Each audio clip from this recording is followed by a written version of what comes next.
चलो भाइयों, तुम्हारा एग्जाम्पल नंबर 1 है।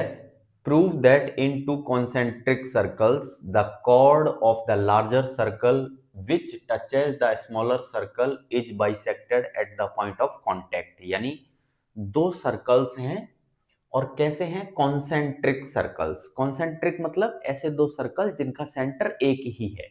तो मान लेता हूं ये रहा एक सर्कल, इस सर्कल को कह देते हैं मान लो C1। ये दूसरा सर्कल है, इस सर्कल को ले लेते हैं हम C2। दो सर्कल हैं और इन दोनों सर्कल्स का सेंटर जो है वो एक ही है और वो ये है हमारा O। अब देखो क्या कह रहा है, the chord of the larger circle. तो ये बड़ा वाला जो सर्कल है बाहर वाला जो कि हमने C1 लिया है, इसकी एक कॉर्ड है, ये रही AB।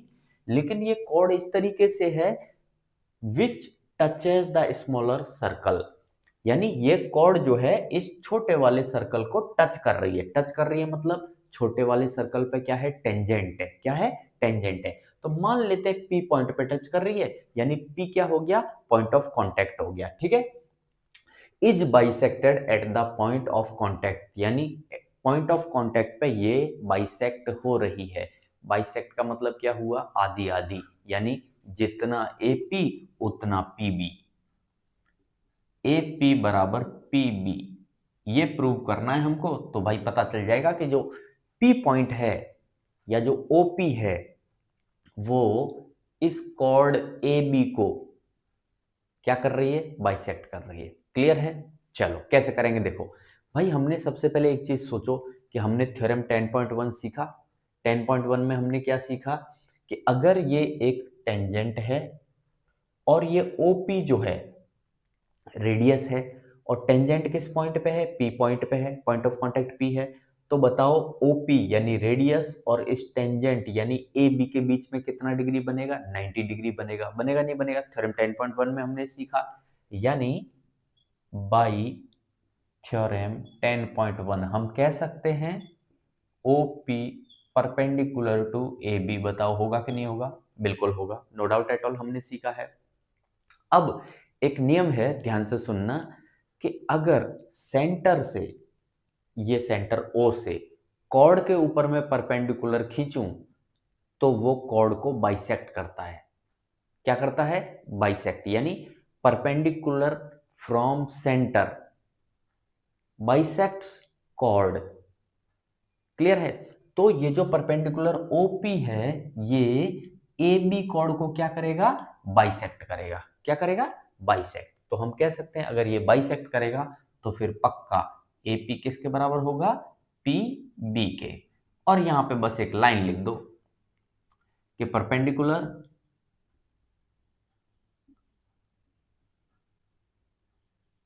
परपेंडिकुलर फ्रॉम सेंटर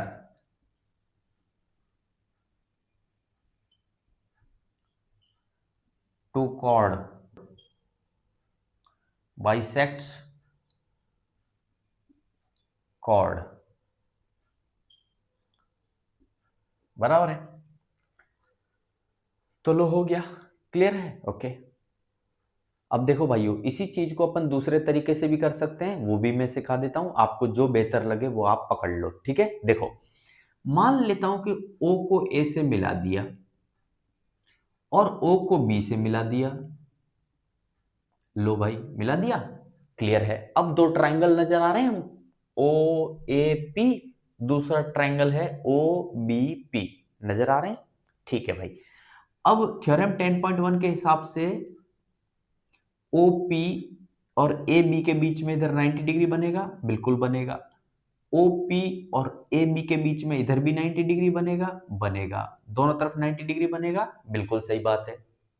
अच्छा, दूसरा एक चीज गौर करो, तो दोनों ट्राइंगल कैसे हैं? राइट एंगल ट्राइंगल है, यानी triangle AOP and triangle BOP। BOP, पहली चीज क्या मिली हमको? OPA, एंगल OPA बराबर एंगल OPB। OPB बराबर 90 डिग्री। बताओ कोई दिक्कत है? नहीं, 90 डिग्री दिखाई दे रहा है। अच्छा, दूसरी चीज देखो, OA और OB दोनों क्या है?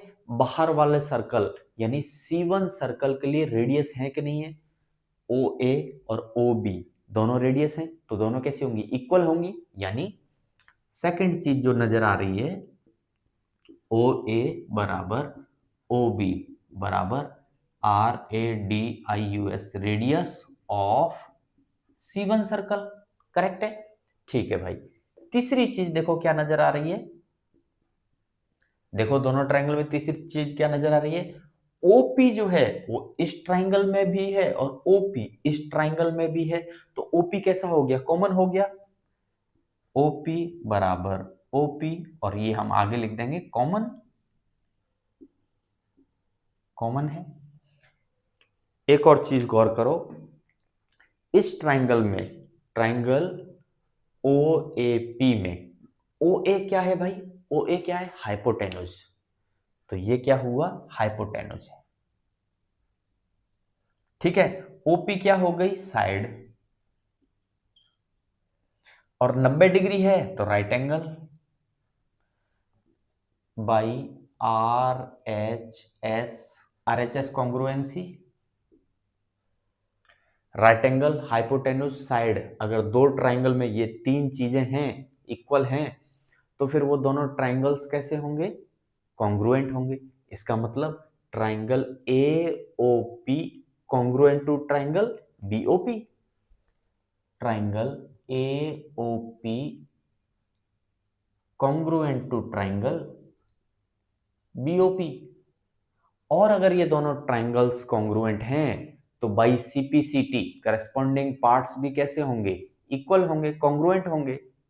तो करस्पॉन्डिंग पार्ट क्या है भाई, इस ट्राइंगल का एपी और इस ट्राइंगल का बीपी भी आपस में कैसा होगा, बराबर होगा। तो लो भाई, एपी बराबर क्या निकल के आया, बीपी, ऐसे कह लो भले।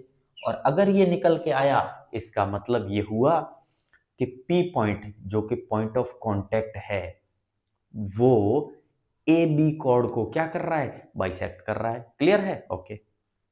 चलो भाइयों, तुम्हारा एग्जांपल नंबर 2 है, to tangents TP and TQ are drawn to a circle with center O from an external point T। देखो, ये एक एक्सटर्नल पॉइंट है T, यहां से एक टेंजेंट खींचा गया है TP, दूसरा टेंजेंट है TQ, और ये जो सर्कल है, इस सर्कल का सेंटर है O। क्लियर है। प्रूव दैट, अब हमको साबित करना है कि angle PTQ is equal to 2 into angle OPQ। यानी समझो, PTQ कहाँ है भाई, ये रहा PTQ, ये एंगल डबल है, दुगना है, किसका दुगना है, OPQ का, OPQ, यानी इस एंगल का डबल ये एंगल है, ये हमको साबित करना है। क्लियर है। चलो, अब सबसे पहले तो याद करो थ्योरम 10.2। थ्योरम 10.2 में हमने क्या सीखा था, एक्सटर्नल पॉइंट से अगर हम सर्कल पर टेंजेंट खींचें तो टेंजेंट्स की लेंथ कैसी होती है, इक्वल होती है, सीखा था। तो बाई थ्योरम 10.2 मुझे बताओ, टीपी बराबर टीक्यू होगा कि नहीं होगा, टीपी बराबर टीक्यू होगा ना, बिल्कुल क्लियर है। चलो, अब ट्राइंगल पकड़ो, ट्राइंगल TPQ ट्राइंगल पकड़ो। अब इसमें एक चीज गौर से देखो, जितना TP है उतना TQ है, तो ट्राइंगल TPQ जो है आइसोसेलेस ट्राइंगल होगा कि नहीं होगा, बिल्कुल होगा। और अगर ये आइसोसेलेस ट्राइंगल होगा तो इस साइड के सामने वाला एंगल ये रहा और इस साइड के सामने वाला एंगल ये रहा, ये आपस में बराबर होंगे कि नहीं होंगे, बिल्कुल होंगे। यानी मैं कहना चाहता हूं ट्राइंगल TPQ कैसा है, आइसोसेलेस है, आइसोसेलेस ट्राइंगल है। ठीक है। अच्छा, अगर आइसोसेलेस है तो फिर एंगल TPQ बराबर एंगल TQP होगा कि नहीं होगा भाई, बिल्कुल होगा, कोई डाउट ही नहीं है। अब अगर इस एंगल को, ये दोनों एंगल इक्वल हैं, इस एंगल को अगर मैं थोड़ी देर के लिए x मान लूं, कितना डिग्री है मान लेते हैं, x डिग्री है, मान सकता हूं, बिल्कुल मान सकता हूं, नो डाउट एट ऑल। तो देखो, ये वाला एंगल भी x हुआ, ये वाला एंगल भी x हुआ, तो फिर ये एंगल कितना बचा, यानी पी टी क्यू एंगल कितना बचा। तो यहां से मैं लिखूंगा एंगल पी टी क्यू कितना होगा भाई, सोचो। अरे भाई ये वाला ये वाला ये वाला ये तीनों मिला के 180 होता है, उसमें से हमको ये पता है ये x है, ये पता है ये x है, तो ये कितना बचेगा 180 माइनस 2x। सोच के देखो बचेगा कि नहीं बचेगा, बिल्कुल बचेगा। तो एंगल पी टी क्यू बराबर कितना आएगा 180 माइनस 2x। यहां तक किसी को कोई डाउट है, होना नहीं चाहिए, सोच के देखो आप। क्लियर है। अच्छा ये मुझे पता चल गया, ओके। अब इसमें से मैं थोड़ी देर के लिए 2 को कॉमन ले सकता हूं, ले लो भाई 2 को कॉमन। तो यहाँ क्या बचेगा 90 माइनस एक्स। बताओ कोई तकलीफ है यहाँ तक। Angle P T Q, P T Q हमारा निकल के आया 2 इंटू 90 माइनस एक्स। अब हम दूसरी तरफ सोचते हैं।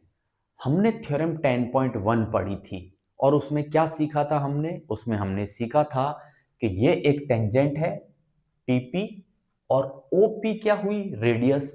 तो रेडियस अगर है और टेंजेंट है तो रेडियस और टेंजेंट के बीच में कितना डिग्री बनता है भाई 90 डिग्री बनता है। ये हमने पढ़ा था थ्योरम 10.1 में पढ़ा था। इसका मतलब क्या है कि एंगल ओपीटी कितना डिग्री है 90 डिग्री है बाई थ्योरम 10.1 हमने सीखा OP परपेंडिकुलर टू TP। ठीक है कि नहीं है, बिल्कुल। यानी TPO एंगल TPO बराबर कितना डिग्री है 90 डिग्री। क्लियर है। और हम जानते हैं TPO जो है ये पूरा 90 डिग्री है, लेकिन TPQ कितना था हमारा x था। TPQ कितना था हमारा x था। तो अब सोचो क्या इसको मैं ऐसे लिख सकता हूं, ध्यान से देखना। एंगल TPO बराबर एंगल TPO, ठीक है, किसके बराबर है TPQ प्लस QPO। QPO बताओ क्लियर है कि नहीं है। चलो अब ये तो 90 डिग्री है भाई, मुझे पता है। TPO कितना है 90 डिग्री बराबर TPQ कितना है TPQ हमने लेट किया था x है हमारा x प्लस एंगल QPO। तो यहां से मुझे बताओ एंगल QPO कितना आया भाई 90 माइनस एक्स आएगा कि नहीं आएगा, बिल्कुल आएगा, कोई डाउट ही नहीं है। अब देखो 90 माइनस एक्स ये रहा और ये रहा 90 माइनस एक्स, तो ये किसके बराबर है ये बराबर है एंगल QPO के। यानी यहां से मैं हटा के क्या इसकी जगह पे इसको हटा रहा हूं और इसकी जगह पे एंगल QPO लिख सकता हूं, बिल्कुल लिख सकता हूं। और QPO बोलो भले ही OPQ बोलो कोई फर्क नहीं है भाई, ठीक है कि नहीं है। देखो QPO यही एंगल है, OPQ यही एंगल है, कोई फर्क नहीं पड़ रहा। तो देखो आप चाहो तो इसे जैसा कहा है वैसा कर दो, OPQ कर दो और यहाँ पे क्या है एंगल PTQ। तो देखो साबित हो गया एंगल PTQ किसके बराबर है ट्वाइस ऑफ OPQ के बराबर है। क्लियर है, ओके। चलो भाई हमारा एग्जांपल नंबर 3 है PQ is a cord of length 8 centimetre of a circle of radius 5 centimetre. देखो ये एक सर्कल है, ये सेंटर O है, इसकी रेडियस OP जो है वो 5 सेंटीमीटर है। The tangents at P and Q intersect at a point T। अब PQ क्या थी कॉर्ड थी, ये रही हमारी कॉर्ड PQ, और P पॉइंट पे एक टेंजेंट खींचा PT, Q पॉइंट पे एक टेंजेंट खींचा QT, और ये दोनों टेंजेंट कहां पे कट कर रहे हैं T पे इंटरसेक्ट कर रहे हैं। क्लियर है। फाइंड द लेंथ TP, हमको TP निकालना है कि भाई ये जो है ये कितना होगा।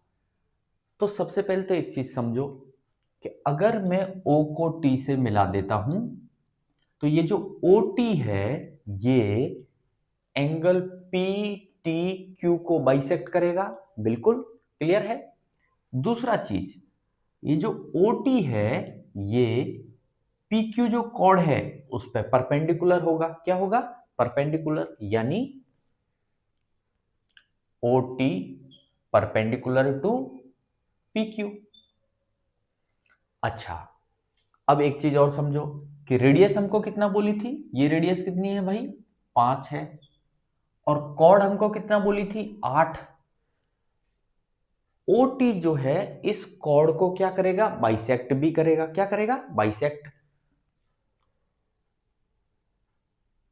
ये हो जाएगा 4 और नीचे हो जाएगा 4। और ये जो आर पॉइंट, ये आर पॉइंट जो है ये कॉर्ड और ओटी का इंटरसेक्शन पॉइंट है। ठीक है, चलो, तो 4 ऊपर 4 नीचे, आधी आधी हो गई। अब सोचो कि यहां पे 90 डिग्री भी बन रहा है भाई। क्या बन रहा है? 90 डिग्री।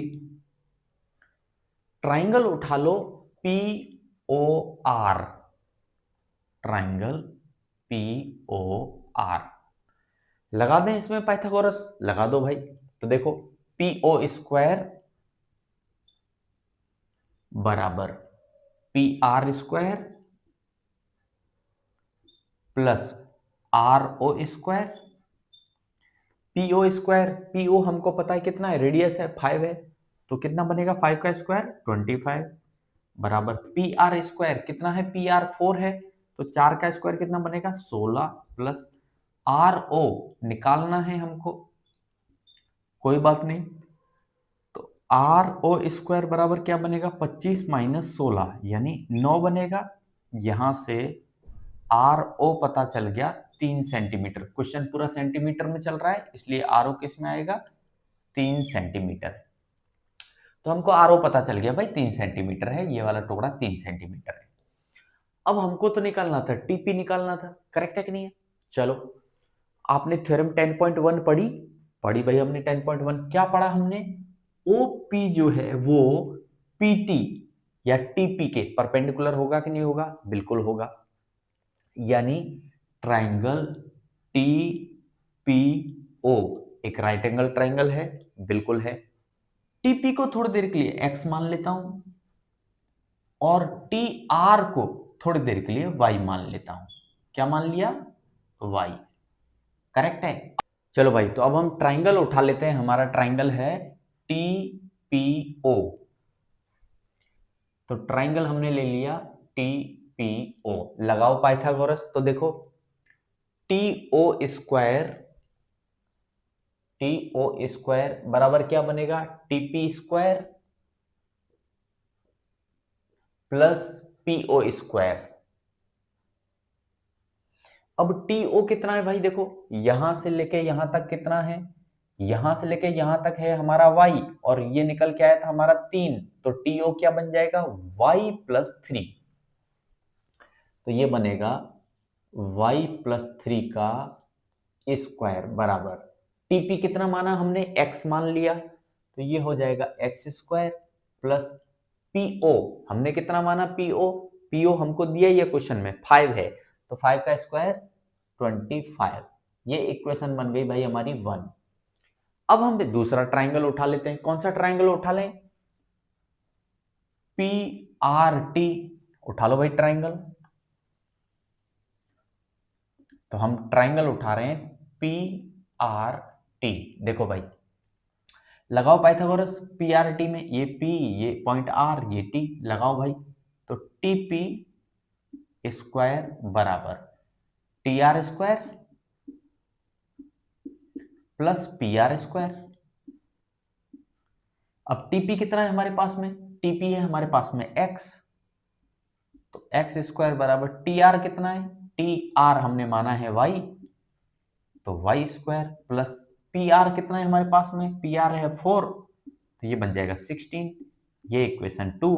अब देखो इक्वेशन 2 में एक्स स्क्वायर की वैल्यू आ रही है और इक्वेशन 1 में भी एक्स स्क्वायर की वैल्यू आ रही है, तो इक्वेशन 2 में से एक्स स्क्वायर की वैल्यू को उठा के इक्वेशन 1 में रख सकता हूं? बिल्कुल रख सकता हूं। तो देखो क्या बनेगा, यहां पे है y प्लस 3 का स्क्वायर, तो ये बनेगा y प्लस 3 का स्क्वायर बराबर, यहां पे जो एक्स स्क्वायर है इसे हटा रहा हूं और इसकी जगह पे मैं लिख रहा हूं वाई स्क्वायर प्लस 16। तो वाई स्क्वायर प्लस 16 और साथ में प्लस क्या है 25। तो लो भाई प्लस का 25। अब इसे एक्सपांड कर देते हैं, y प्लस 3 का स्क्वायर एक्सपांड करो तो ये बनेगा Y square plus 6y plus 9 बराबर वाई स्क्वायर प्लस 16 प्लस 25। जो इधर था वो ऐसा कैसा आ गया, वाई स्क्वायर से वाई स्क्वायर देखो खत्म हुआ, करेक्ट है। तो यहां बचेगा 6y, क्या बचेगा 6y बराबर, इस 9 को इधर लेके जा रहा हूं तो माइनस होगा, 9 को इधर लेके जा रहा हूं तो माइनस होगा, तो 16 प्लस 25 माइनस 9 बनेगा, करेक्ट है। तो 16 माइनस 9 करो पहले, कितना आएगा भाई, 16 में से 9 जाएगा तो 7 बचेगा, और उधर है 25 तो 32 बचेगा, करेक्ट है। तो यहां से y बराबर क्या निकल के आएगा, यहां से हमारा y बराबर निकल के आएगा 32/6। जरा इसे कट कर दो, 2 से कट करो,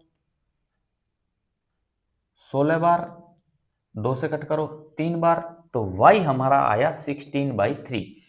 अब इस y की वैल्यू को उठा के मैं अगर इक्वेशन 2 में रख दूं तो मुझे क्या मिल जाएगी, x की वैल्यू मिल जाएगी, ठीक है कि नहीं है। तो इस y की वैल्यू को उठा के मैं इक्वेशन 2 में रख रहा हूं। देखो भाई एक्स स्क्वायर ये तो मुझे निकालना है, तो एक्स स्क्वायर बराबर, या वाई स्क्वायर है तो इसका स्क्वायर करो भाई, 16/3 का स्क्वायर प्लस 16/1। तो देखो एक काम करते हैं हम जल्दी से, 16 इधर भी 16 है इधर भी 16 है, तो 16 को कॉमन ले लूं, ले लो भाई। इधर क्या बचेगा, एक 16 बचेगा और 3 का स्क्वायर करोगे तो 9 आएगा, यानी 16/9 प्लस, इधर में से तो सब बाहर ले लिया 16 में से 16 को, तो एक बचेगा, 1/1 बचेगा, करेक्ट है। एलसीएम लोगे तो 9 आएगा, ऊपर भी 9 आएगा, 16 प्लस 9 क्या हो जाएगा 25/9, और यहाँ 16 है तो ये बनेगा 16 इंटू 25/9, किसके बराबर है, एक्स स्क्वायर के बराबर उतना आया। अब मुझे तो एक्स निकालना है, तो यहां से जब स्क्वायर हटाऊंगा तो एक्स आएगा, लेकिन यहां से स्क्वायर हटाऊंगा तो इसका मुझे रूट लेना पड़ेगा भाई। 16 का रूट लोगे तो क्या आएगा 4 इंटू 25 का रूट लोगे तो 5, 9 का रूट लोगे तो 3, यानी आंसर क्या आएगा 20/3 सेंटीमीटर। ये आपका x निकल के आया, जो कि क्या है टीपी या तो कह लो पीटी है। क्लियर है, ओके।